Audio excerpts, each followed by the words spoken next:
నమస్తే, welcome to BRK. నేను విజయ. హాక్సెన్స్ business solutions private limited founder and CEO Anvesh Kumar గారు మనతో ఉన్నారు. సార్ని అడిగి మరిన్ని విషయాలు తెలుసుకుందాం. Hi sir.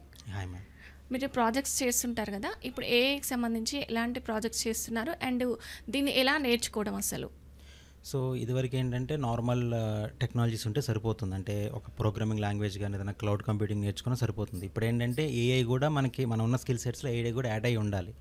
సో ఇప్పుడు రీసెంట్గా మాకు వచ్చే ప్రాజెక్ట్స్ కానీ ఇప్పుడు మా ఎండ్ క్లయింట్స్ మాకు ఇచ్చే రిక్వైర్మెంట్స్ కానీ ఏదైనా కూడా కొంచెం ఏఐతో ఎక్కువ ఉంటున్నాయి. ఒక 30-40% పెరిగినాయి. ఏఐతో కావాలని ఎల్ఎల్ఎం అంటారు, ఎన్ఎల్పి అంటారు, జెన్ఐ అంటారు. These are all in AI.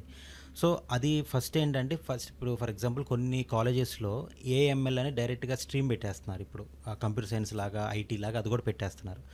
So యూజువల్గా మనకేంటంటే బీటెక్ కానీ ఏదైనా గ్రాడ్యుయేషన్ చేయాలన్నా కూడా అప్పుడంత మెచ్యూరిటీ ఉండదు. అంటే ఏ స్ట్రీమ్ తీసుకోవాలి, అసలు దాని తర్వాత మన ప్లానింగ్ ఏంటి, అసలు మనకి ఫ్యూచర్లో ఏం చేద్దాం అనుకుంటున్నాం, జాబా బిజినెసా లేకపోతే ఏం చేద్దాం అనుకుంటున్నాం అని.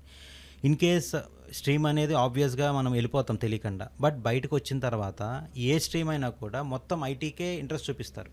మొత్తం నాకు సాఫ్ట్వేర్ జాబ్స్ కావాలని అంటారు. సో కాంపిటీషన్ పక్కా ఉంటుంది, ఎక్కువ ఉంటుంది. సో ఏఐ అనేది ఫర్ ఎగ్జాంపుల్ బయట ట్రైనింగ్ ఇన్స్టిట్యూట్స్లోనే ఫస్ట్ నేర్చుకుంటారు.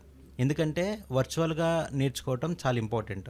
ఇప్పుడు face to face class room training అంటే అదేమవుతుందంటే మన ప్రాజెక్ట్స్లో కానీ రియల్ టైం వర్క్ ఎన్విరాన్మెంట్లో అంత అది యూజ్ అవ్వదు. ఎందుకంటే ఫేస్ టు ఫేస్ అనేసరికి మనకి ఇంజనీరింగ్లో కూడా అదే ఉంటుంది, క్లాస్ రూమ్ ట్రైనింగ్ అని. సో వర్చువల్ ఏంటంటే ఫర్ ఎగ్జాంపుల్ మనం ఇక్కడ ఉంటాము, మన క్లయింట్ కానీ మనతో వర్క్ చేసే వాళ్ళు కానీ వేరే లొకేషన్స్లో ఉండి వర్క్ చేస్తుంటారు. సో ఆ వర్చువాలిటీ అనేది దాన్ని మనం ఇన్కల్కేట్ చేసుకోవాలి, అలవాటు చేసుకోవాలి. సో ఫస్ట్ ఏఏ నేర్చుకోవాలంటే అసలు ఏ ట్రైనింగ్ ఇన్స్టిట్యూట్కి వెళ్ళొచ్చు,